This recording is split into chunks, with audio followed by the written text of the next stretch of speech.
Hello, you're watching Pi TV's coverage of UCL's 2025 Leadership Race. I'm Corey Olson. I'm Joe Whiteman. And we're going to start talking to two of our presidential candidates sitting with us today. If you guys want to introduce yourselves and tell us a little bit about your campaigns, what you're running for. Hello, I'm Ben Scanlan. I'm currently the Accommodation and Housing Officer in the Students Union. And I'm running on one simple phrase: make UCL cheap again. My three main policies are to reduce costs of pints, coffee and food in UCL Students Union outlets. I want to expand existing cost of living support available through the Students Union and lower barriers to entry. And I want to bring back the union as a strong voice for students' political advocacy. All right, my name is Scopas. Running for the presidency. My main theme here is inclusiveness. I also wanted to see that UCL role in the international body is really represented. Mental health issues to do with increased cost of rent that really affects students.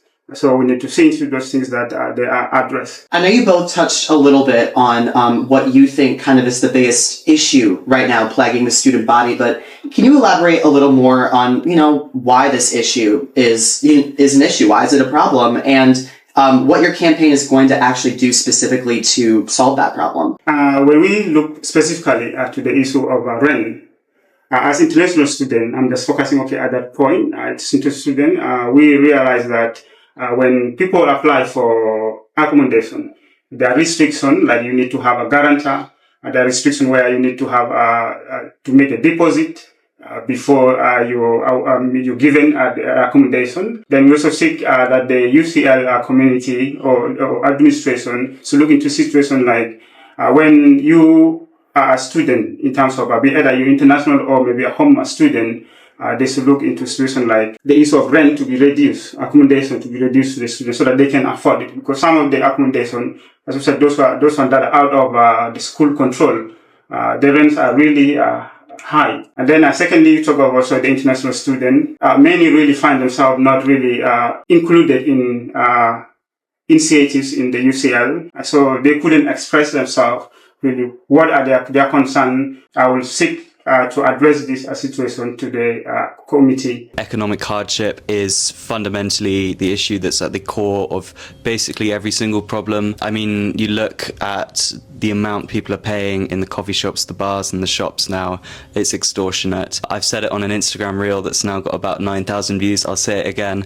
A filter coffee in a reusable cup at the Print Room Cafe is £1.50, whereas it's 49p at Pret. It just doesn't make sense. The Students' Union is supposed to be a charity, right, that's operating on the basis of improving student life at UCL. Well, at some point we have to stop and think, is just mindlessly profiting off students constantly actually what the union is there for? UCL keeps raising the cost of rent in student halls. As housing and accommodation officer, I did everything I could to try and stop that. We did manage to negotiate a smaller rise than originally planned, but unfortunately it's still not enough, and we need to be more forceful with UCL about things like this. Students were suffering in I4 Evans, for example, and we managed to help launch a group claim. Basically, the problem is economics. At the moment, if you want to apply for a hardship grant in the union, you have to prove, bank statements, you have to prove that you haven't been spending money in bars, that sort of thing. Well, I think that's ridiculous. I think we should expect a minimum standard of living in London as students, and I think the Students' Union shouldn't be preventing us from doing that. I think it should be supporting us. Great, thank you. And I think I want to follow up on both of your answers. So I think it's fair to say that both of your campaigns have ambitious goals.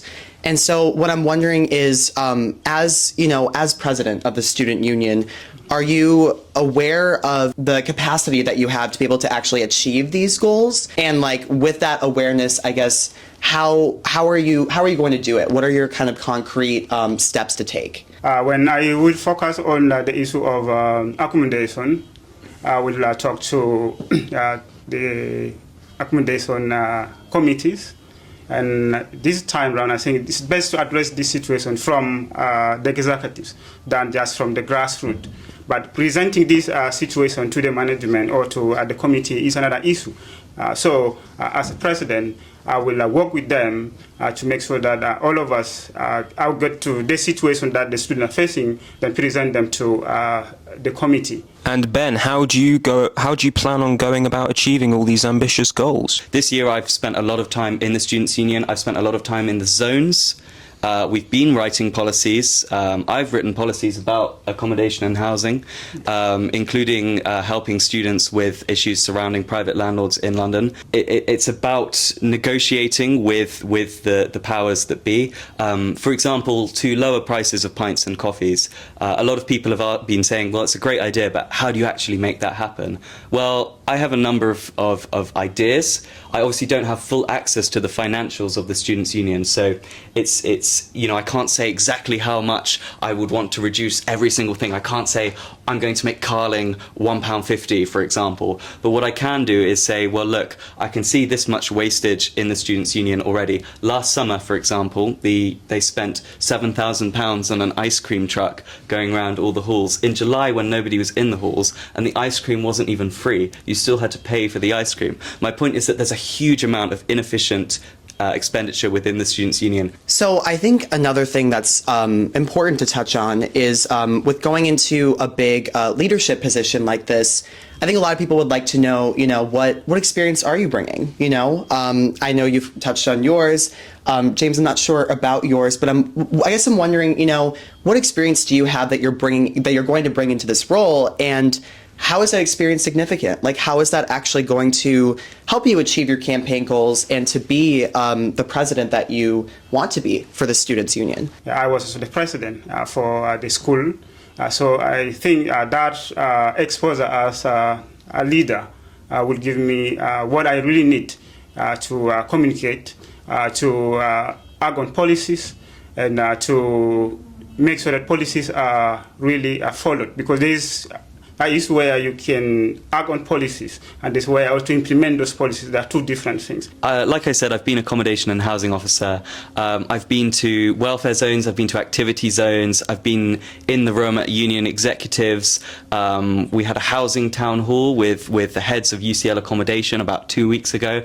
I've been in the room where the decisions are being made. I know how the union works.